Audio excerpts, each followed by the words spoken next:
The smell of blood was still on his hands. Not literally. Simon had scrubbed 3 times with surgical soap before leaving the hospital, but the sensation lingered. 6 hours reconstructing the liver of a teenager who decided that drunk driving was a good idea. The kid would survive. Simon wasn't sure he deserved to. Now, standing before the full-length mirror in his father's office, wearing a suit that cost more than some cars, he wondered which of his 2 worlds was more exhausting. "You look like someone who wants to kill somebody." Simon found Dante's reflection in the mirror. His cousin, tall, blonde, with a smile that never reached his eyes, was leaning against the doorframe, spinning a coin between his fingers. The gesture was casual. Dante was never casual. "It's the wedding of the year, and you look like a gravedigger." "I am a surgeon."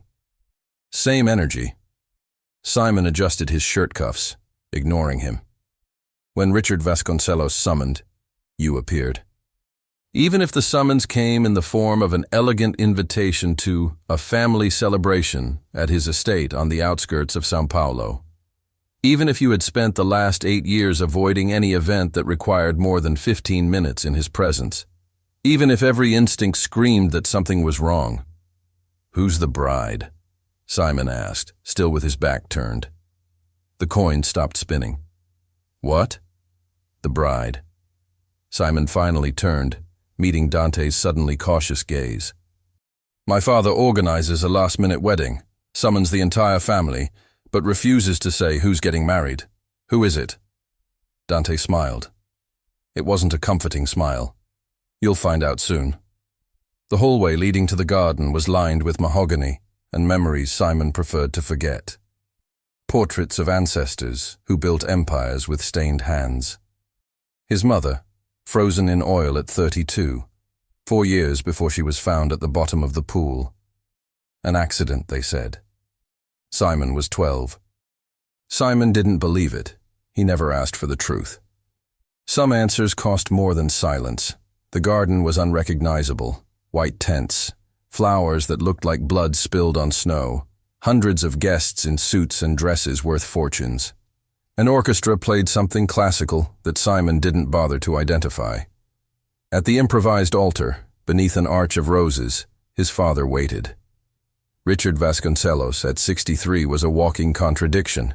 Impeccably combed gray hair, tailored suit, a kindly grandfather's smile.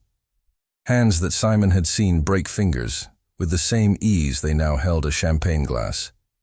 "My son." Richard opened his arms, the picture of hospitality. "You came. You didn't give me a choice. I never do." The guests pretended not to watch. The tension was palpable. Everyone there knew who Simon Vasconcelos was, the heir who ran away to play doctor. Everyone wondered how long it would take for the patriarch to lose patience. Richard placed his hand on Simon's shoulder. The grip was firm, possessive. "I have a gift for you. I don't want anything from you." "Ah, but you'll want this one." Richard's eyes gleamed with something that could be amusement or cruelty. With him, it was hard to tell. "It's time for you to stop playing, Simon. To take your place. My place is in the operating room." "Your place," Richard lowered his voice, still smiling at the guests, "is where I say it is." Did you think you could run forever? Build your little hospital, save your little lives, and just forget who you are? Simon didn't respond. There was no answer that wouldn't end in blood. "Today you're getting married." The world stopped. "What?" "You heard me perfectly." Richard adjusted Simon's tie, the gesture almost paternal. "I found the perfect wife for you. Young, intelligent, completely aware of what she's accepting." She signed all the documents. "The ceremony begins in 10 minutes. Simon's blood ran cold. "You've lost your mind." "I planned. There's a difference.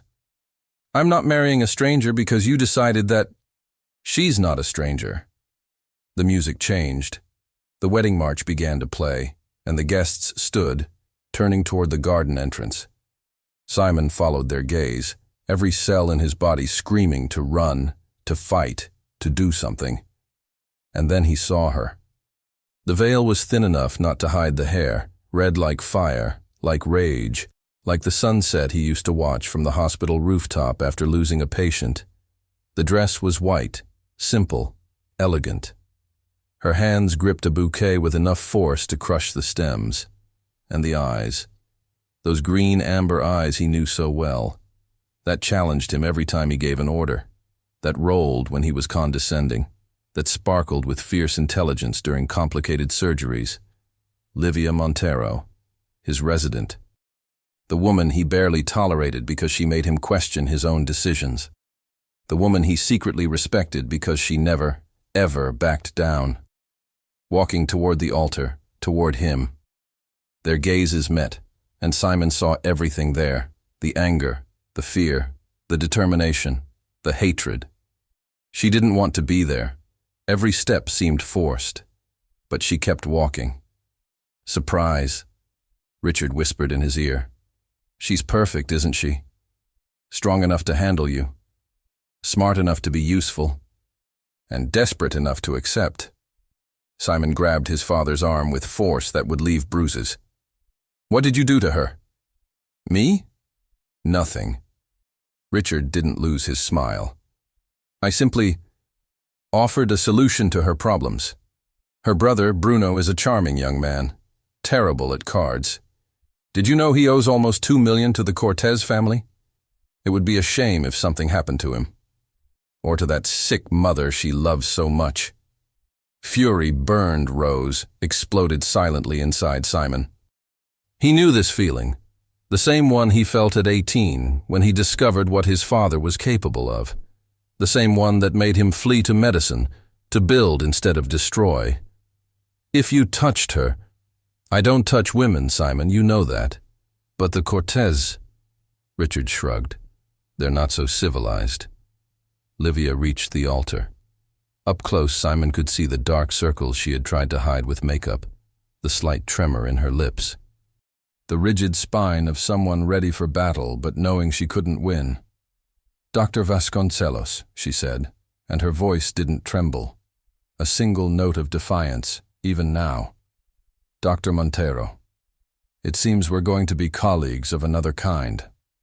Simon almost laughed. Almost.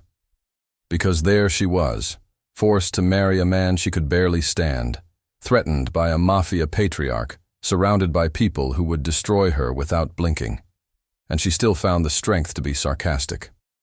Livia Montero was the most annoying person he had ever met, and in that moment, also the bravest. The officiant began to speak. Words that Simon didn't hear, didn't process, didn't care about. His brain worked at emergency speed, searching for exits, plans, possibilities. Refusing meant condemning Livia. Richard wouldn't let an inconvenient witness simply walk away. She knew too much now. Accepting meant tying her to this world forever. Impossible choice. No choice at all. Simon Vasconcelos, do you take this woman to be your lawful wife? The silence stretched. Guests held their breath. Richard watched, impassive. Livia lifted her chin, meeting his gaze, and, against all logic, against every survival instinct, she nodded, almost imperceptible, a silent permission. Do what you need to do. She was giving him the choice she never had. I do. The words came out hoarse, torn from somewhere Simon didn't know existed. Livia Montero, do you take this man to be your lawful husband?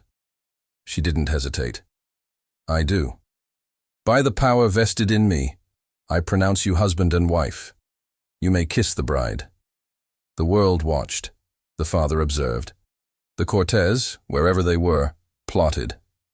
Simon leaned in, and Livia tensed. He stopped centimeters from her lips.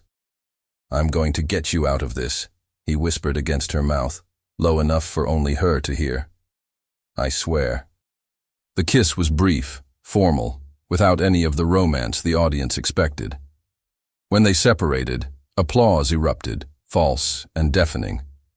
Livia looked at him with something that might have been surprise, or perhaps, just perhaps, the first spark of hope. Richard approached, hugging them like the proud father-in-law he pretended to be. "Welcome to the family, dear." He kissed Livia's forehead, and Simon saw the shudder she tried to hide. "Take good care of my son. He needs someone to keep him in line." The threat was veiled, but clear. "You belong to us now." The reception was a blur of faces and empty congratulations. Simon kept Livia close, possessive hand on her waist, not from affection, but for protection. The looks she received were hungry. A new piece on the board, vulnerable, exposed. He wouldn't let any of them get close. At 10 o'clock, Dante appeared beside them. The Cortez sent a gift. He extended a velvet box. "They want the bride to open it personally." Simon intercepted it before Livia could touch it. "She's tired." "Simon, I said," he looked Dante in the eyes, "she's tired." Dante held the gaze for a moment, then smiled. "As you wish, cousin." He pocketed the box. "I'll let them know she appreciated the kindness." When he walked away, Livia turned to Simon. "What's in that box?" "You don't want to know?" I asked. Simon studied her for a moment, the fire in her eyes, the stubborn determination. Even now, exhausted and terrified, she wouldn't let herself be diminished. "Probably a finger," he said bluntly. "Or an ear. The Cortez like to remind people they're watching. It's a message for me, not for you." Livia paled but didn't look away. "You talk about this like it's normal. For them, it is." He guided her away from the guests, toward a side exit. "Welcome to my world, Dr. Montero. I hope you don't regret it." "I already regret it," she fired back. "But I had no choice, so I'll survive. It's what I always do." Simon stopped, looking at her. "Why did you accept?" "The truth." For the first time, Livia's facade cracked. He saw the exhaustion, the weight, the pain she had been carrying alone for God knows how long. "My brother, my mother. Your father made it clear that they—" She swallowed hard. "I do what I need to do to protect my family, even if it means marrying the most arrogant man I've ever met. I'm not arrogant." "You literally refer to yourself in the third person during surgeries. That's a communication technique. That's an ego the size of a continent. Despite everything, despite the horror of that night, the prison they were both in." Simon felt the corner of his mouth curve. "You're annoying. You're insufferable." "Looks like we'll get along perfectly," Livia snorted. It was almost a laugh. "You're crazy." "I'm a surgeon." Simon resumed walking, taking her with him. "Same thing." They stepped out into the cold night, leaving the fake party behind. In the shadows of the garden, away from prying eyes, Simon allowed himself a moment of vulnerability. "Whatever happens," he said, looking at the stars that shone indifferently, "I'm going to find a way out. For both of us." "Why?" Livia asked, genuinely confused. "You barely tolerate me." Simon considered the question, considered lying, decided on the truth. "Because you're the best resident I've ever had. Because you saved 3 patients I would have lost. Because you challenge me when everyone else agrees out of fear." He met her eyes. "And because no one deserves to be trapped in this hell because of my choices." Livia was silent for a long moment. "You're still arrogant," she said finally, "and you're still annoying." "Good. At least we're consistent." Behind them, the mansion glowed with false lights and even falser smiles. Somewhere in there, Richard was plotting. The Cortez were watching. Invisible dangers were accumulating, but there in that moment, 2 strangers forced to become partners found something unexpected, not trust, not yet, but perhaps a beginning. So, Livia straightened her shoulders, recovering her armor. "What's the plan?" Simon smiled. It was a dangerous smile, sharp, full of dark promises. "First, we survive tonight. Then, we find out what my father really wants. And then," he looked back at the mansion, We make him regret underestimating us. You seem too confident for someone who just got ambushed at his own wedding. I'm a surgeon, Dr. Montero. My specialty is turning disasters into survival. Livia studied him for a moment. Then, to both their surprise, she extended her hand. Then I guess we're partners. Temporarily. Simon shook her hand. It was firm, warm, unexpectedly comforting. Temporarily, he agreed. Neither of them believed it. The car ride to Simon's penthouse was suffocating. Livia sat pressed against the door, as far from him as physically possible. Her wedding dress pooled around her like a white prison. Every few seconds, she caught Simon's reflection in the window. Jaw clenched, eyes fixed on his phone, typing messages she couldn't read. "Stop staring," he said without looking up. "I'm not staring. I'm plotting your murder." How romantic. The driver, a mountain of a man named Marcos, didn't react. Livia suspected he'd heard worse. When they arrived, the penthouse was exactly what she expected. Cold, expensive, impersonal. Floor-to-ceiling windows overlooking São Paulo's glittering skyline. Furniture that looked designed rather than lived in. "Guest room is down the hall," Simon said, loosening his tie. "Bathroom has everything you need. We'll talk in the morning." "That's it?" He paused. "What did you expect? A honeymoon suite?" "I expected some explanation of what happens now." Simon turned to face her fully. In the dim lighting, his tattoo seemed darker, more threatening. A serpent coiling up his neck, disappearing beneath his collar. "What happens now is we sleep. Tomorrow, I have a surgery at 6. You have rounds at 7. We go to work. We pretend everything is normal." "Normal?" Livia laughed bitterly. "I just married my boss because a MAFIA lord threatened my family. Nothing about this is normal." "Then fake it." "Easy for you to say. You grew up in this." Something flickered across Simon's face. Pain, maybe. Or anger. "You think this is easy for me?" His voice dropped. "I spent 8 years building a life away from him. 8 years becoming someone other than Richard Vasconcellos' son. And in one night, he dragged me back." The vulnerability surprised her. She'd seen Simon cold, arrogant, demanding. Never broken. "Why medicine?" she asked quietly. He was silent for so long she thought he wouldn't answer. "Because surgeons save lives." He met her eyes. "My father destroys them. I needed to prove I could be different." Livia understood that. The desperate need to be more than your circumstances. "I became a doctor because of my mother," she offered. "She got sick when I was 15. Doctors saved her. I wanted to do that for someone else. And now you're trapped because of her." "I'd do it again." No hesitation. "She's my mother." Simon studied her for a long moment, then nodded once, something like respect in his expression. "Get some sleep, Dr. Montero. Tomorrow we start playing the game." "What game?" "The one where we figure out who's really pulling the strings." He headed toward his room, then stopped. "And Livia, lock your door. Not because of me, because I don't trust anyone in this building." She didn't sleep. At 3 a.m. she heard voices, low, urgent. She crept to her door, pressing her ear against the wood. Cortez made contact. Dante's voice. "They know about the marriage. They're not happy. They weren't supposed to be." Simon's reply was ice.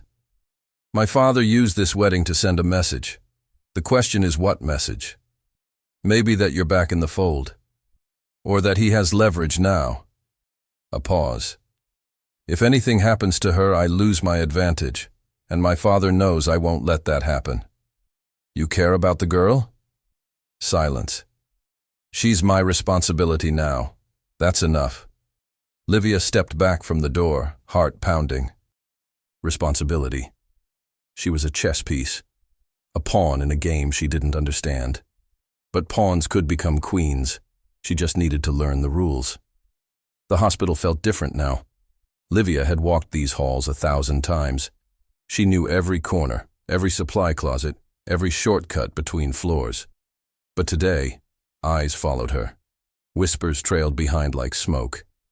Did you hear? She married Vasconcelos. The Vasconcelos? As in the family? Poor thing. She has no idea what she's gotten into. Livia kept her head high and her hands steady. She'd survived worse than gossip. Dr. Montero. Simon's voice cut through the noise. He stood at the nurse's station, chart in hand, looking exactly like he did every other day. White coat, cold expression, surgical precision in every movement. No one would guess they'd gotten married 48 hours ago. Dr. Vasconcelos? She matched his tone perfectly. You're assisting me today? Cardiac bypass? Or 2 hours? I'm scheduled with Dr. Ferreira. Schedules change. He handed her the chart without looking at her. Scrub in at noon. He walked away before she could argue. Livia stared at his retreating back, fury simmering beneath her skin. Arrogant bastard. The surgery was flawless. Livia hated admitting it, but watching Simon work was like watching art. His hands moved with impossible precision. Every cut deliberate. Every decision instantaneous. The patient's heart, broken and failing an hour ago, now beat strong and steady. Suction, Simon ordered. Livia complied, anticipating his next move before he made it. Good. The word was barely audible, almost reluctant. When they finished, when the patient was stable and wheeled to recovery, Simon pulled off his gloves and turned to her. You hesitated during the arterial clamp. I did not. Second 47. Your hand paused. He stepped closer, voice low enough that only she could hear. In this room, hesitation kills. Whatever's in your head, leave it outside those doors. Understood? Livia's jaw tightened. Understood, Dr. Vasconcelos. Good. He started walking toward the door, then stopped. And Livia? That was otherwise excellent work. He left before she could process the compliment. The cafeteria was crowded, but Livia found an empty table in the corner. She needed 5 minutes of peace. 5 minutes without whispers or cold husbands or, may I sit? She looked up. A woman stood before her, mid-30s, elegantly dressed, with sharp cheekbones and sharper eyes. Something about her felt familiar. Do I know you? Not yet. The woman sat without waiting for permission. I'm Renata, Simon's aunt. Livia's spine straightened. I wasn't aware he had an aunt. He has many things he doesn't discuss. Renata's smile was beautiful and terrifying. I wanted to meet the woman brave enough, or foolish enough, to marry into this family. I didn't have much choice. There's always a choice, dear. Some are just worse than others. Renata leaned forward. Richard thinks he controls everything. He's wrong. There are cracks in this family, fractures he refuses to see. The Cortez are exploiting them. Why are you telling me this? Because you're new, unaligned, and because my nephew looks at you differently than he looks at anyone else. Livia frowned. He looks at me like I'm a problem to solve. Exactly. Renata stood, smoothing her skirt. Simon solves problems by fixing them, protecting them. It's the only way he knows how to care. She placed a card on the table. When you need help, and you will, call me. She disappeared into the crowd. Livia stared at the card. A single phone number, no name. At 8 p.m., she found Simon in his office, surrounded by paperwork and exhaustion. Your aunt visited me today. He looked up sharply. Renata was here. She gave me her number. Said I'd need help eventually. Livia sat across from him, uninvited. She also said the Cortez are exploiting cracks in your family. Simon's expression darkened. What else did she say? That you look at me differently. Silence stretched between them. My aunt, Simon said slowly, is the only person in my family I trust. If she reached out to you, it means she sees something. Whether that's potential or danger, I don't know. Which do you see? He studied her for a long moment. Both. Livia should have been offended. Instead, she felt oddly validated. The Cortez sent another gift today. Simon opened a drawer, revealing a small velvet box. My security intercepted it. What's inside? A ring. Your ring, specifically. He opened the box. A stunning emerald glittered against black velvet. There's an inscription inside. We're watching the bride. Fear clawed at Livia's throat, but she refused to show it. So they're trying to intimidate me. They're trying to isolate you, make you feel alone, vulnerable. Then they'll offer protection, for a price. Simon closed the box. Don't accept anything from them. Don't speak to them. Don't even acknowledge they exist. And if they approach me directly, they won't. His voice hardened. Not while you're under my protection. I don't need your protection. Yes, you do. He stood, circling the desk until he stood before her. You're brilliant, Livia. Capable. Stubborn as hell. But you don't know this world. You don't know what they're capable of. Then teach me. The request surprised them both. Simon's eyes searched her face, looking for something she couldn't name. You want to learn how to survive the underworld? I want to learn how to fight back. She stood, meeting his gaze without flinching. I refuse to be a pawn forever. Something shifted in Simon's expression. Respect, maybe. Or recognition. Tomorrow night, he said quietly. After shift. We'll start your education. What kind of education? He smiled, the first real smile she'd seen from him. The kind that keeps you alive. The education began in blood, not hers, not yet. But the man on Simon's kitchen floor was bleeding from a wound that wouldn't kill him, though he probably wished it would. This, Simon said calmly, pressing a towel against the man's shoulder, is what happens when the Cortez sends someone into my home. Livia stood frozen in the doorway, still wearing her scrubs from a 14-hour shift. She'd expected a conversation, maybe documents, perhaps a history lesson about family alliances. Not this. He broke in 20 minutes ago. Simon's hands worked with surgical precision, stopping the bleeding despite the circumstances. Marcos intercepted him before he reached your room. Your room. The words hit differently now. What did he want? Information. Access. You. Simon finally looked at her, and his eyes were the coldest she'd ever seen them. The Cortez are getting impatient. The man groaned, trying to speak through his pain. Simon silenced him with a look. What happens to him now? Livia asked. That depends on what he tells us. Simon, go to your room, Livia. No. The word surprised them both. Livia stepped forward, heart pounding, refusing to retreat. You said you'd teach me, so teach me. She knelt beside them, medical training overriding fear. His wound needs proper suturing. You're stopping the bleeding, but he'll get infected without treatment. Simon stared at her for a long moment. Then, impossibly, he laughed. You're unbelievable. I'm practical. She examined the wound clinically. I can help him talk or I can let him suffer. Your choice. My choice. Simon's smile was razor sharp. Patch him up. Then we'll have a conversation. 2 hours later, the intruder, a low-level enforcer named Carlo, was secured in a room Livia hadn't known existed. Hidden behind Simon's study, soundproofed, equipped with things she chose not to examine closely.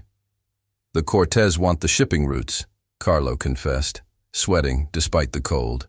Your father controls the ports. They need access for their imports. And I'm supposed to be leverage, Livia said flatly. You're supposed to be a weakness. Carlo's eyes darted to Simon. Everyone knows he doesn't care about anything. But then he married you. Suddenly there's something to exploit. Simon's expression didn't change, but Livia felt the temperature drop. Who sent you specifically? Simon asked. Vitor Cortez. The old man's grandson. Carlo swallowed hard. He's young, ambitious, thinks he can take over if he proves himself. By kidnapping my wife? By showing your father that you can't protect what's yours? The silence that followed was suffocating. Simon stood abruptly. Marcos will handle you from here. Wait, you said if I talked. I said we'd have a conversation. We did. Simon opened the door. What happens next isn't up to me. They left Carlo's pleas behind. In the living room, Livia's hands finally started shaking. She'd held it together through the blood, the interrogation, the brutal reality of this world. But now, alone with Simon, her composure cracked. Hey. His voice was unexpectedly soft. Sit down. I'm fine.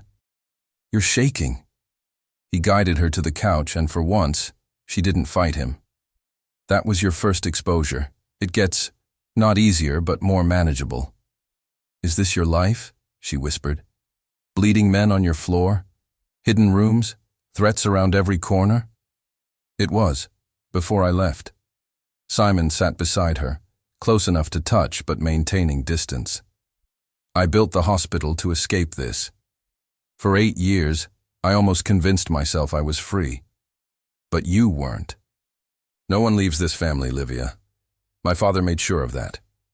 He stared at his hands. Surgeon's hands, healer's hands, now stained with something darker. The best I could do was minimize my involvement, stay useful enough to be left alone. And now I have something they can threaten. His eyes met hers. You. The admission hung between them, heavy with implications. I didn't ask for this, Livia said quietly. Neither did I. Simon's jaw tightened. But here we are. And the only way out is through. What does that mean? It means we stop playing defense. He stood, pacing like a caged animal. My father wants me back in the fold. The Cortez want to use you against me. Everyone assumes I'll protect you because you're my wife. Won't you? Simon stopped, turned. His expression was unreadable. I'll protect you because you're you. Because you stood over a bleeding man and offered to suture his wounds instead of running. Because you demanded to learn instead of hiding. He stepped closer. You're not a weakness, Livia. You're a variable they didn't account for. Her heart stuttered. What do you mean? The Cortez expect a scared bride, a pawn, someone to kidnap and trade.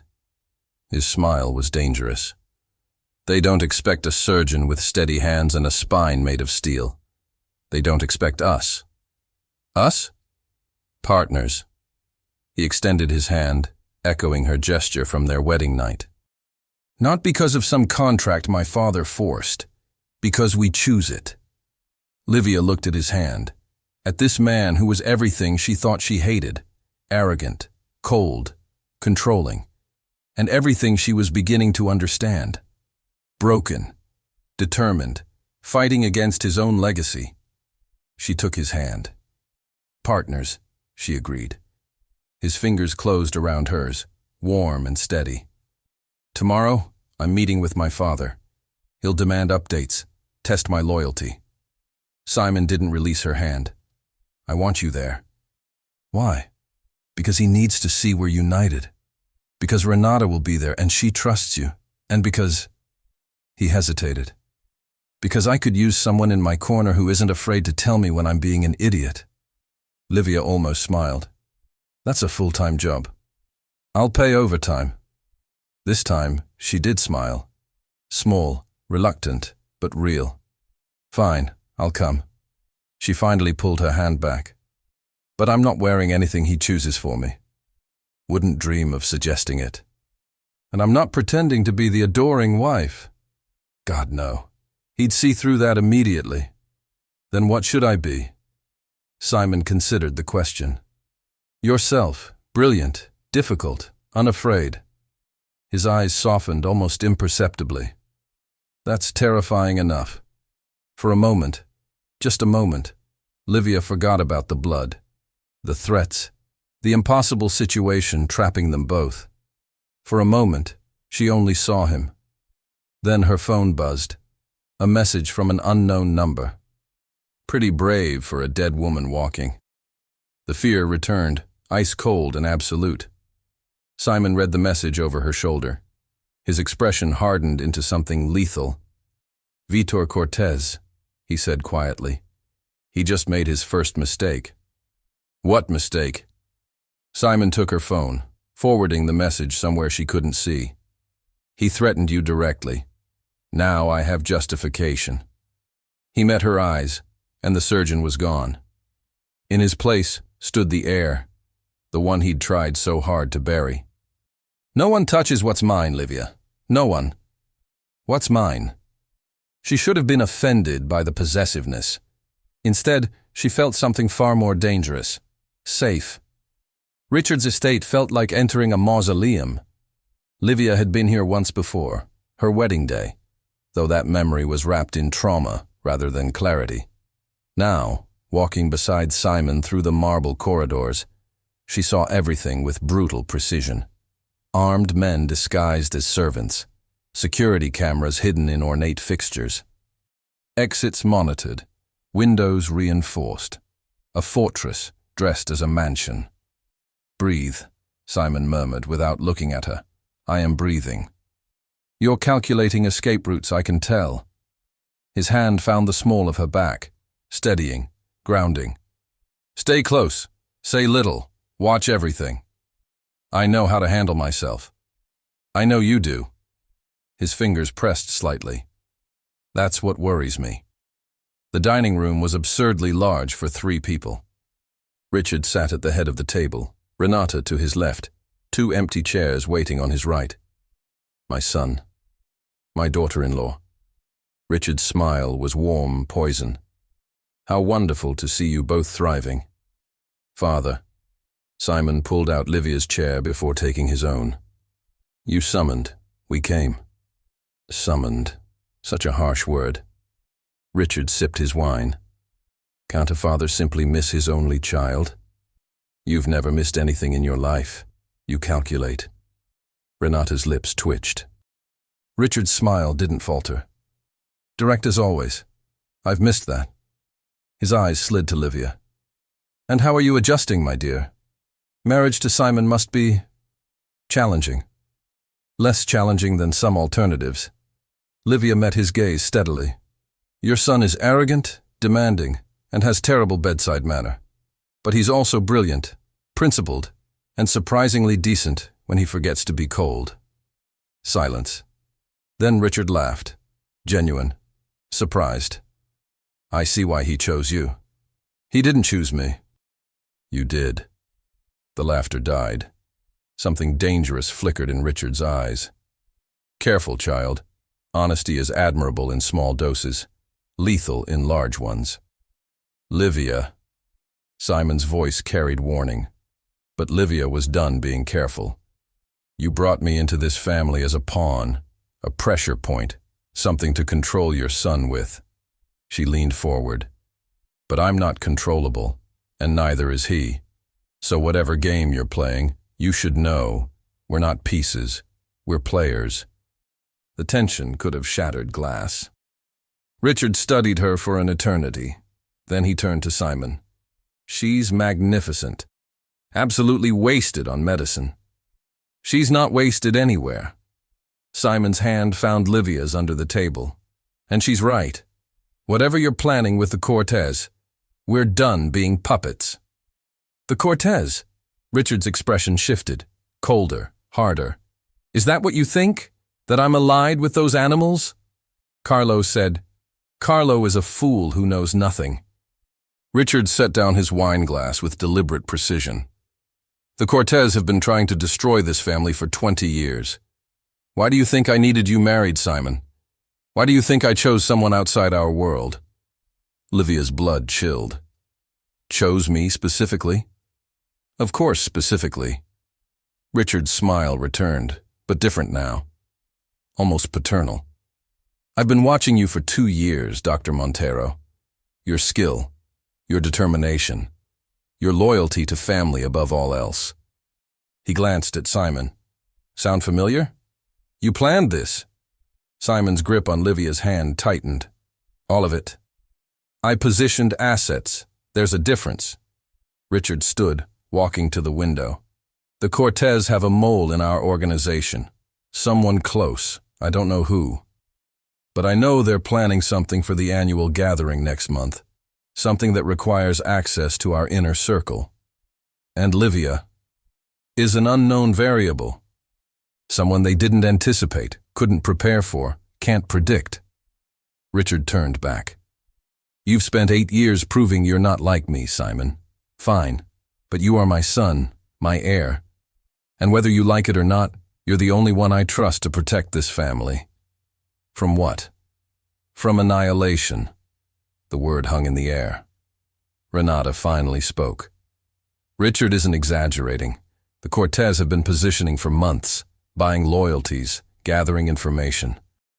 If they strike at the gathering, they'll eliminate the entire leadership in one move. Including you? Livia said to Richard. Including everyone in this room.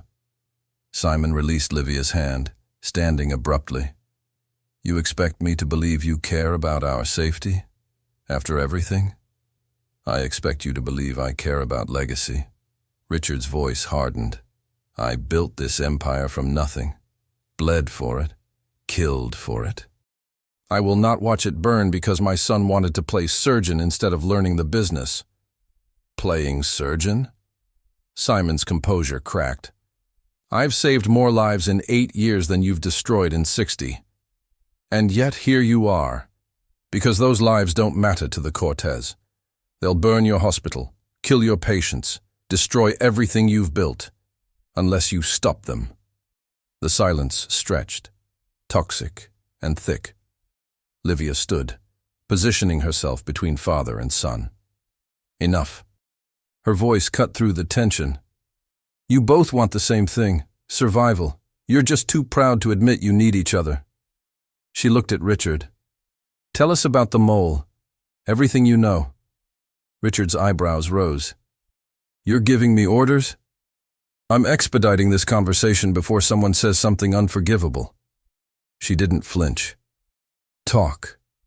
For a moment, Richard simply stared. Then he smiled, and this time it almost reached his eyes. The mole is someone with access to family communications, financial records, movement schedules. He returned to the table, spreading photographs she hadn't noticed before. In the last 3 months, these 6 people have had unexplained contact with Cortez associates. Livia scanned the photos. Most were strangers. One wasn't. Dante. Simon went rigid. That's impossible. Is it? Richard's voice was carefully neutral. Your cousin has always been ambitious, perhaps too ambitious. Dante has been loyal since childhood. Dante has been present since childhood. Loyal and present aren't the same thing. Richard tapped the photograph. I'm not accusing him. I'm presenting evidence. The interpretation is yours. Simon stared at his cousin's face, something breaking behind his eyes. Livia touched his arm. We need proof, not suspicion, proof. Agreed. Renata stood gathering the photographs. The gathering is in 3 weeks. If Dante is the mole, he'll make contact before then. We watch, we wait, we confirm. And if it's not him? Simon asked quietly. Then we've eliminated a possibility. Richard's expression softened, just barely. I know you love him, Simon. But love makes us vulnerable. The Cortez know that too. The drive home was silent. Simon stared out the window, lost in thoughts Livia couldn't reach.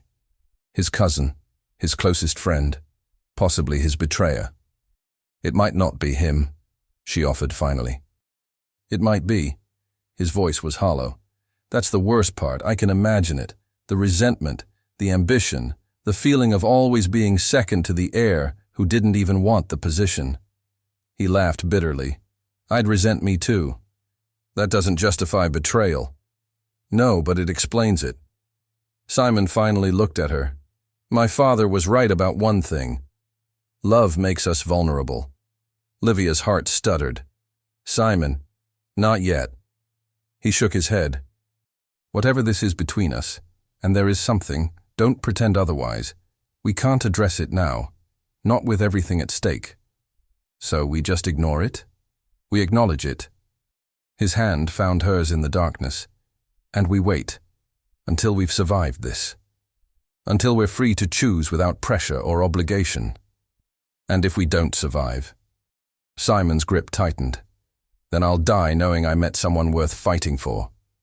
It wasn't a declaration. It was something better. A promise. The gathering was a masquerade of monsters.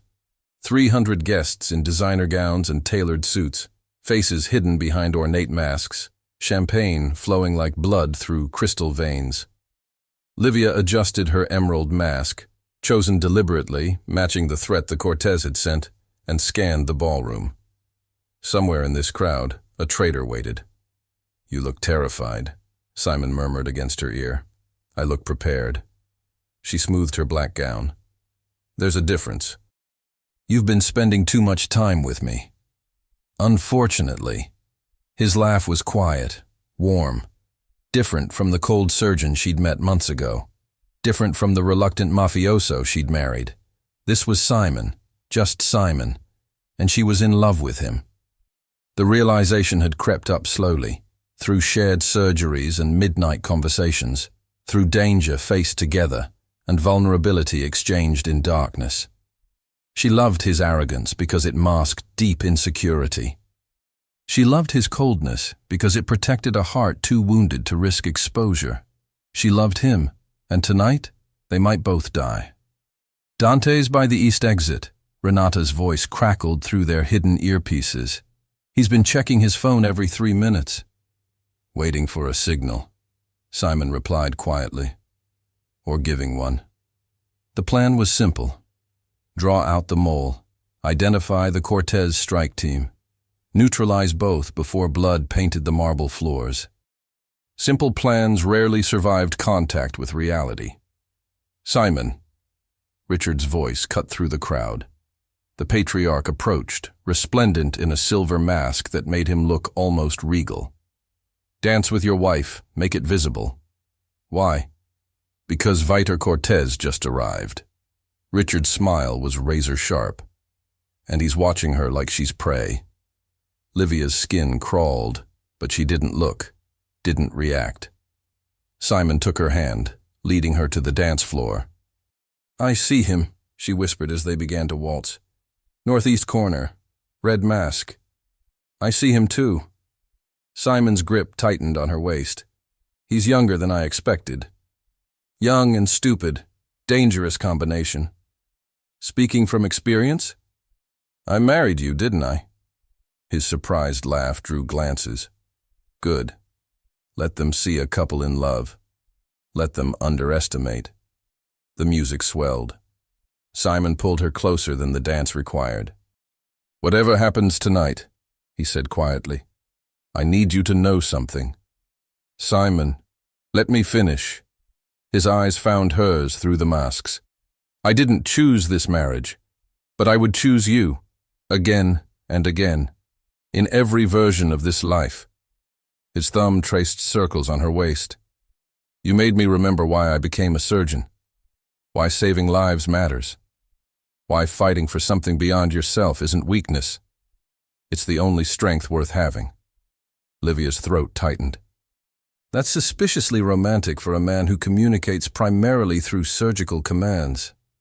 "I'm practicing. You deserve someone who can actually express emotions."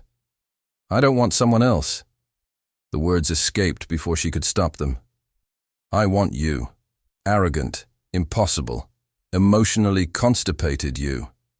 Simon's smile transformed his entire face. "When this is over." "Incoming." Renata's voice shattered the moment. "Dante just left the ballroom. He's heading for the service corridor." Simon's expression hardened instantly. "Follow him. I'll handle Vita." "Like hell." Livia gripped his arm. "We're partners, remember?" "Livia, partners." He exhaled sharply, then nodded. They split at the ballroom's edge. Simon toward the red mask, Livia toward the service corridor. Her heart hammered as she slipped through the crowd. Years of hospital navigation making her invisible, forgettable. The corridor was empty, except for shadows. And Dante. He stood at the far end, phone pressed to his ear, voice low and urgent. Livia crept closer, close enough to hear. 10 minutes. The old man's in position. Simon's distracted with the wife. Dante laughed coldly. Yes, she's the priority. Vitor wants her alive. Leverage for later. Livia's blood turned to ice. She should have retreated, should have signaled Renata, should have done anything except step on the loose floorboard that creaked like a gunshot. Dante spun. Livia. His charming smile curdled. You shouldn't be here. Neither should you. She kept her voice steady. How long? How long what? How long have you been betraying your family? Something flickered across his face. Guilt, maybe, or just annoyance at being caught. Family? He spat the word. You have no idea what that word means to people like me. Always second, always overlooked. Simon runs away to play doctor and he's still the heir. I stay, I sacrifice, I bleed, and I'm nothing. So you sold them out. I chose survival. Dante stepped closer. The Cortez are going to win. Richard's old. Simon's weak. The only question was whether I'd burn with the rest or rise from the ashes. You chose wrong. The voice came from behind Dante. Simon emerged from the shadows, gun raised, expression carved from stone. Cousin. Dante's smile didn't waver. You were supposed to be handling Vitor. Vitor's currently unconscious in a supply closet. Simon's aim didn't waver. My wife is more important than your boss. Your wife is the reason you're weak. My wife is the reason I remembered what strength looks like. Simon stepped between them, shielding Livia. Renata has your confession recorded. It's over, Dante. For a moment, Dante's mask cracked. Beneath the charm, the ambition, the betrayal, there was something almost like grief. We were brothers, Simon. We were. Simon's voice caught. That's what makes this unforgivable. The security team arrived in seconds. Richard's men, loyal and efficient. Dante was restrained without resistance, the fight draining from him as quickly as it had appeared.